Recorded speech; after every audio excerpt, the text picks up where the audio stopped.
பெல்கிராட் பகுதியில சும்மா பூந்து விளையாடிக்கிட்டு இருக்கிறாங்க. உக்ரைனியன்ஸ பொறுத்தவரைக்கும் சும்மா சரமாரியான அட்டாக்ஸ். மேற்குலகத்தோட இந்த 60 பில்லியன் எங்கப்பா ஒளிச்சு வச்சிருந்தீங்களா அப்படின்னு கேட்கிறோம் இல்லையா? அது வந்து இப்பெல்லாம் இங்க காமிச்சுக்கிட்டு இருக்காங்க அப்படிங்கிற சொல்லப்பட்டு வருது.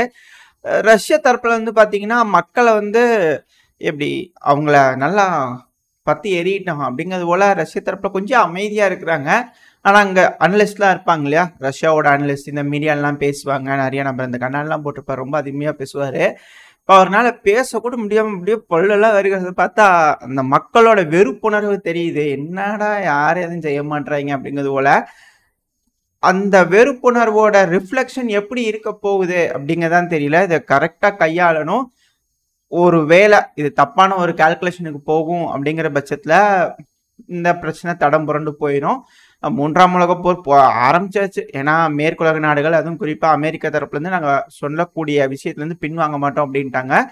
ஸோ மோர் ஓவர் கன்ஃபார்ம் ஆயிடுச்சு. இதுக்கு மேல என்ன அது போலி தகவல், இதுதான் உண்மையான தகவல்னே வச்சுக்கலாம். ஏன்னா கண்டிப்பா உக்ரைன் இந்த பெல்கிராட் பகுதியும் சரி, கர்ஸ்க் பகுதியும் சரி அஃபென்சிவ் ஆபரேஷன் எடுத்தே ஆகணும். இது வீரியமா நடந்துட்டு இருக்கக்கூடிய அந்த டைம்ல சுவிட்சர்லாந்துல பீஸ் கான்ஃபரன்ஸ் நடக்கும் அப்படிங்கிற சொல்லப்பட்டு வருது. அப்புறம் அரசல் பொருசலா சில பல விஷயங்கள் வந்துகிட்டு இருக்கு. என்ன அப்படின்னா, ஜூன் 16ஆம் தேதியிலிருந்து இந்த மாசத்தோட இறுதி வரைக்கும், அது கன்ஃபார்ம்டு சோர்ஸ் மாதிரி தெரியல, பட் ஆனா சொல்லப்பட்டு வருது. பிரான்ஸோட ஏர் ஸ்பேஸ்னா சில பல செக்டார்ஸ், அவங்களோட வாட்டர் எல்லை இருக்கும் இல்லையா, கடல் எல்லை. ஸோ அதுலலாம் வந்து பார்த்தீங்கன்னா சர்டைன் இடத்த வந்து க்ளோஸ் பண்ண போறாங்க. ஏன்னா நாங்கள் ட்ரில் பண்ண போறோம் அப்படிங்கிறத சொல்லிக்கிறாங்க நம்ம பிரான்ஸ் தரப்புல. பட் ஆனால் இல்லை, ரஷ்யா ஏதாவது ரெஸ்பான்ஸ் கொடுப்பாங்க அப்படிங்கிறதுக்காக பிரான்ஸ் வந்து ப்ரிகாஷனரியா இது போல முடிவுகள் எடுக்கிறாங்க அப்படிங்கிற சொல்லப்பட்டு வருது. ஏன்னா பிரான்ஸோட ட்ரூப்ஸ் உள்ள இருக்காங்க, பிரிட்டனோட ஆயுதங்கள் உள்ள கொடுக்க போறாங்க, ஜெர்மனோட ஏர் டிஃபென்ஸ் சிஸ்டம் ரஷ்யாவோட விமானங்களை வேட்டையாட போகுது.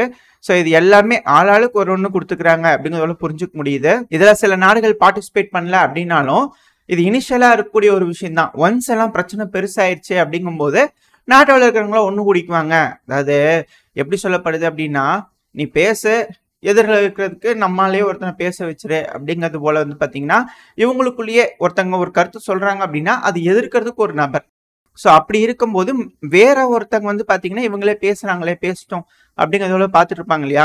இப்போ ஹங்கேரி வந்து பார்த்தீங்கன்னா எதிர்ப்பு தெரிவிச்சுட்டே இருக்கிறாங்க நாட்டோ நாடுகள் எது செஞ்சாலும்.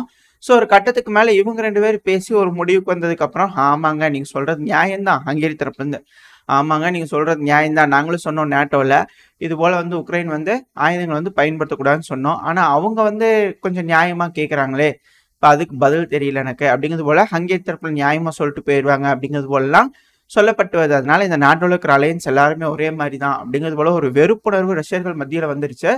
இதுக்கு மேல இந்த உக்ரைனு மேற்குலகம் அப்படிலாம் பிரிச்சு பார்க்கறதுக்குலாம் ஆளுங்க கிடையாது. சண்டை தான் அப்படிங்கிறதோட சொல்லப்பட்டு வருது. பட் எது எப்படியோ இப்போ கெர்சன் பகுதியில் வந்து பார்த்தீங்கன்னா ரஷ்யா மிக பெரும் அளவில் தாக்குதல் பண்றதுக்கு வாய்ப்புகள் அதிகம். ஏன்னா நம்ம தொடர்ந்து பார்த்துக்கிட்டே இருக்கிறோம் இல்லையா, இந்த கொசாச்சி லகல் பகுதியில் அடிக்கடி ரப்பர் போட்டு தூக்கிட்டு வந்துடுறாங்க உக்ரைனியன்ஸ் அப்படிங்கிறது போல. ஸோ ரஷ்யா எல்லா பக்கமும் இந்த கெர்சன் பகுதியில் பல இடங்கள்ல சரமாரியான ஆர்ட்லரி தாக்குதல், அப்புறம் ஃபேக் குண்டுகளை போட ஆரம்பிச்சிருக்காங்க. அதுக்கான வீடியோ பதிவுகள் லைனா லோட் ஆயிட்டு இருக்கும், பாத்தீங்கன்னா தெரியும். இப்போ ஒரு வீடியோ பதிவுகள் லோட் ஆயிருக்கு இல்லையா, இந்த வீடியோ பதிவுகள் இந்த கிசோம்ஸ் ஐலாண்டுன்னு சொல்லுவாங்க இல்லையா, உக்ரைனோட கட்டுப்பாட்டுக்குள்ள இருக்கக்கூடிய ஒரு ஐலாண்டு தான். உக்ரைனோட கட்டுப்பாட்டுக்குள்ள இருக்கக்கூடிய கெர்சன் பகுதிக்கு கொஞ்சம் பக்கத்துல இருக்கக்கூடிய ஒரு ஐலாண்டு. ஸோ இந்த ஐலாண்டு மேல ஆர்ட்லரி ஸ்ட்ரைக்ல பண்ணிக்கிறாங்க, அதுக்கான வீடியோ பதிவு தான் இது. இது எந்த பகுதியில் இருக்கு அப்படின்னா, இது உக்ரைன். இந்த இடத்துல கெர்சன் நம்ம பாக்குறோம் இல்லையா, கீழே மினிமேப்ல பாத்தீங்கன்னா இந்த இடத்துல லோட் ஆகுதுன்னு தெரியும். ஸோ கிசோம்ஸ் இருக்கு இல்லையா, இதுதான் கிசோம்ஸ். ஸோ அது பக்கத்தில் இருக்கக்கூடிய ஒரு தீவில் தான் வந்து பார்த்தீங்கன்னா அந்த தாக்குதல் நடந்திருக்கு. அடுத்த தாக்குதல் இதே கெர்சன் தான். இந்த கெர்சனில் ரஷ்யாவோட கட்டுப்பாட்டுக்குள்ள கிரின்கி இருக்கு இல்லையா, அதுக்கு எதிரில் வந்து பார்த்தீங்கன்னா இவனிங்கா இருக்கு இல்லையா, அதுக்கு பக்கத்தில் இருக்கக்கூடிய நோவோதன்யங்கா. ஸோ இந்த பகுதியில் இருக்கு இல்லையா, இதுதான் இப்போ ஒரு பதிவு லோடாக இருக்கு இல்லையா, அந்த பகுதியில் தாக்குதல் நடக்கிறதுக்கான வீடியோ பதிவு தான் அது. ஃபேப் குண்டுகளை ரஷ்ய வீரர்கள் அங்கே போட்டிருக்காங்க. காரணம் என்ன, இந்த பகுதிகள் தான், இந்த இடங்கள்ல தான் உக்ரைனோட வீரர்கள் பிரதானமா பயன்படுத்தி அந்த கிரின்கிக்கு அடிக்கடி ரப்பர் போட்டு தூக்கிட்டு வந்துடுறாங்க. இதை நாங்கள் தெரிஞ்சுக்கிட்டதுனால ரஷ்யன் ஏர் சப்போர்ட்ல இருந்து ஃபேப் குண்டுகளை போட ஆரம்பிச்சிருக்காங்க அப்படிங்கிற சொல்லப்பட்டு வருது. இதே போல இன்னொரு ஃபேப் குண்டுகள் வேற ஒரு பகுதியிலையும் போட்டிருக்காங்க. இப்போ ஒரு வீடியோ லோட் ஆயிருக்கும். ஸோ அந்த வீடியோ பார்க்கும்போது இந்த பகுதியிலையும் ரஷ்ய வீரர்கள் தாக்கிட்டு இருக்கிறாங்க அப்படிங்கிறத புரிஞ்சுக்க முடியுது இல்லையா. இது எந்த பகுதியில் நடந்திருக்கு அப்படின்னா, ஸோ இந்த இவனியம்காக்கு கிழக்கு பக்கத்தில் வந்துட்டோம் அப்படின்னா இந்த லோவோவோட புறநகரம், இந்த புறநகரத்தில் வந்து பார்த்தீங்கன்னா ரஷ்ய வீரர்கள் இங்கே இருக்கக்கூடிய இடங்களை வந்து தாக்கியிருக்காங்க, உக்ரைனோட பகுதிகளை தாக்கியிருக்காங்க. இந்த இடத்துலையும் வந்து பார்த்தீங்கன்னா அடிக்கடி போட் எடுத்துகிட்டு வந்துடுவாங்க. ஸோ இந்த டைரக்ஷனில் வர ஆரம்பிச்சிருவாங்க. ஸோ அந்த ஒரு காரணத்தினால இங்கே இருக்கக்கூடிய உக்ரைனோட இடங்களை வந்து தெரிஞ்சுக்கிட்டு அந்த இடத்துல மேலே தாக்குதல் பண்ணியிருக்கிறாங்க. அடுத்தது இப்போ ஒரு வீடியோ பதிவுகளோட இருக்கும். ஆக்சுவலாக 2 பதிவு. இது எல்லாமே வந்து பார்த்தீங்கன்னா இந்த கமியான்ஸ்க் பகுதியில் தான் நடந்துட்டு இருக்கு. இந்த கமியான்ஸ்க் பகுதியில் ரஷ்ய வீரர்கள் முன்னேறுவாங்களா மாட்டாங்களா அப்படிங்கிற ஒரு மிகப்பெரிய கேள்வி இருக்குது. ஏன்னா இந்த பகுதியில் வந்து பார்த்தீங்கன்னா இந்த ட்ரையாங்கிள் மாதிரி போட்டு ஃபுல்லாக அடிச்சிருக்காங்க இல்லையா. ஸோ இது ஒரு புது சிம்பிள் மாதிரி இருக்குது. இந்த பகுதியில் இருக்கக்கூடிய பிரிகேட்ஸ்க்கு இதுக்கு மேலே இந்த மாதிரியான சிம்பிள் இருக்கும் அப்படிங்கிறத புரிஞ்சுக்க முடியுது. ஜப்ரோஷியா பகுதியில் ரஷ்ய வீரர்கள் முன்னேற போகிறாங்களா, அப்படி முன்னேறாங்க அப்படின்னா என்னென்ன வாய்ப்புகள் இருக்குது அப்படிங்கிறது ஆல்ரெடி பார்த்துருந்தோம் இல்லையா. ஸோ அது மட்டும் இல்லாமல் இந்த பகுதியில் வந்து பார்த்தீங்கன்னா சமீபத்தில் உக்ரைனோட பிரிசனர்ஸ்லாம் பிடிச்சிருந்தாங்க. ஸோ அதிக அளவில் இந்த பகுதியிலையும் முன்னேறதுக்கு வாய்ப்புகள் அதிகம் அப்படிங்கிறத புரிஞ்சுக்க முடியுது. ஏன்னா தாக்குதல் அதிக அளவில் பண்ணிட்டு இருக்காங்க. டேங்குகளையும் களமிறக்கியிருக்காங்க. டேங்க் அட்டாக் நடக்குது, ஆர்ட்லரி தாக்குதல் நடக்குது, மோட்டார் தாக்குதல் நடக்குது. கூடிய சீக்கிரத்தில் இந்த பகுதியிலையும் ஃபிளாப் குண்டுகள் போடப்படும் அப்படிங்கிறத சொல்லப்பட்டு வருது. தாக்குதலோட வீரியம் நம்ம பார்த்துக்கிட்டே இருக்கோம் இல்லையா. கெர்சன் பகுதியும் இந்த பகுதியும் நம்ம ஹைலைட் பண்ணுறோம், இந்த ஜப்ரோஷியா பகுதியும் ஹைலைட் பண்ணுறோம் அப்படின்னா அதிகமான ஆக்டிவிட்டி ரஷ்யன் தரப்புலேருந்து இருக்குது. எப்போவுமே இது போல் அதிகமான ஆக்டிவிட்டிஸ் இருக்குது அப்படின்னா கண்டிப்பாக அந்த பகுதியில் ரஷ்யன்ஸ் முன்னேறுவாங்க. இல்லை அந்த இடத்துல உக்ரைனோட ஆக்டிவிட்டீஸை தெரிஞ்சுக்கிட்டு அந்த இடத்துல தாக்குதல் பண்ணுவாங்க. இதில் 2ல் எது நடந்தாலும் இந்த இடம் வந்து மிக கவனிக்கப்படக்கூடிய ஒரு விஷயம். ஏன்னா உக்ரைன் என்ன எக்ஸிக்யூட் பண்ண போகிறாங்க, இந்த பெல்கிராட் பகுதியா இல்லை இதுவா. ஏன்னா பெல்கிராடுங்கிறது ஒரு டைவர்ஷன் அட்டாக்காக கூட இருக்கலாம். இந்த ஜப்ரோஷியா பகுதி இல்லை கர்சன் பகுதியில் அவங்க ஆம்பிபிஎஸ் லேண்டிங் பண்ணி கிரீமியா வெடிக்க போகிறாங்களா அப்படிங்கிறது தெரியல. ஏன்னா செலன்ஸ்கி அவர் அப்படி தானே சொல்லிட்டு இருந்தாரு.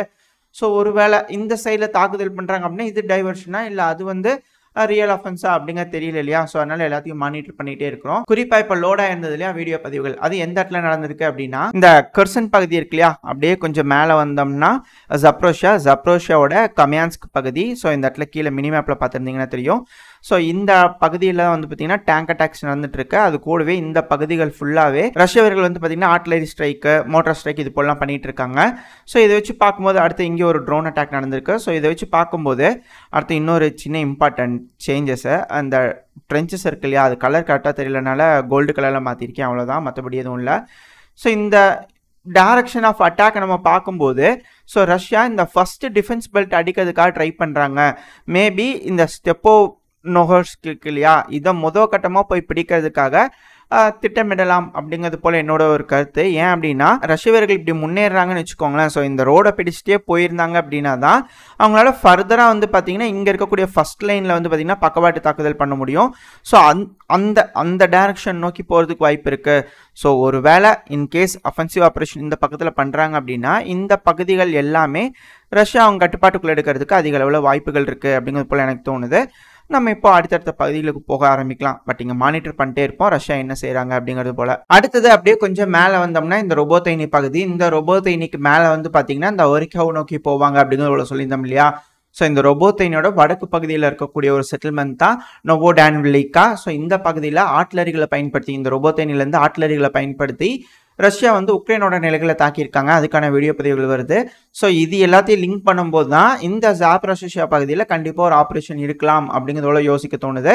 ஸோ இப்போ அதுக்கான வீடியோ பதிவுகளோட இருக்குல்லையா, எந்த இடத்துல நடந்திருக்கு அப்படிங்கிறது போல பார்ப்போம். ஸோ இந்த கமியான்ஸ்க்கு அப்படியே கொஞ்சம் மேலே வந்தோம் அப்படின்னா கிழக்கு பகுதியில் வந்தோம் அப்படின்னா இதான் ரொபோத்தைனிக்கு மேலே வந்து பார்த்தீங்கன்னா நோவோடான்விலிகா. ஸோ இந்த பகுதியில் வந்து பார்த்தீங்கன்னா அந்த இதுலேயே உங்களுக்கு தெரிஞ்சிருக்கும், வீடியோ பார்க்கும்போதே தெரிஞ்சிருக்கும். ஸோ இந்த இடத்துல இருக்கக்கூடிய உக்ரைனோட ட்ரூப்ஸ் மேலே ரஷ்ய வீரர்கள் தெரிஞ்சுக்கிட்டு அது மேலே தாக்குதல் பண்ணிக்கிறாங்க. அதுக்கு ட்ரோன் வந்து லொகேஷன்ஸ் கொடுத்துட்டு இருக்கு இல்லையா. இதுலேருந்து நம்மளால புரிஞ்சுக்க முடியுது ட்ரோன்கள் எந்த அளவுக்கு உதவுது அப்படிங்கிறது போல. ரிகானிசான் மட்டும் இல்லை, ஒரு பகுதியோட லொக்கேஷனை துல்லியமாக எடுத்து அது ஆர்ட்லரிக்கு டேரெக்டாக கொடுக்கறதுனால ஆர்ட்லரியிலேருந்து ஃபயர் பண்ணும்போது துல்லியமான தாக்குதல் நடக்குது அப்படிங்கிறது போல் சொல்லப்பட்டு வருது. இது வந்து இருதரப்புலையும் நடந்துகிட்டு இருக்கு. அப்புறம் ஒரு சின்ன அப்டேட், ரஷ்ய வீரர்கள் இந்த பெல்கிராட் பகுதியில் வந்து பார்த்தீங்கன்னா மால்வா அப்படிங்கிற லாங் ரேஞ்ச் ஆர்ட்லரிகளை பயன்படுத்திட்டு இருக்காங்க அப்படிங்கிறது போல தகவல் வந்துகிட்டு இருக்கு. அப்புறம் இந்த ரஷ்யா உக்ரைன் பிரச்சனையில இருதரப்புலையும் பயன்படுத்தக்கூடிய ஆயுதங்கள்லாம் இருக்கு இல்லையா, அதுல இன்னும் ஒன்னொன்னா பார்க்க ஆரம்பிச்சிடலாம். இதுக்கு மேல இதோட இந்த பதிவை நான் முடிச்சுக்குவேன். இந்த பதிவு எப்படி இருந்துச்சு, உங்களுக்கு பிடிச்சிருக்கா, பிடிச்சு நான் லைக் பண்ணிட்டு உங்க ஃப்ரெண்ட்ஸ் அண்ட் ஃபேமிலியோட ஷேர் பண்ணிக்கோங்க. அது கூடவே மறக்காம இந்த பதிவை பத்தின உங்களோட கருத்துக்களை கமெண்ட் செக்ஷன்ல சொல்லுங்க. இந்த பதிவு நல்லா இருக்குன்ற நம்பிக்கையில் அடுத்த பதிவில் உங்களை சந்திக்கிறேன். அது வரைக்கும் ஸ்டே சேஃப். பை.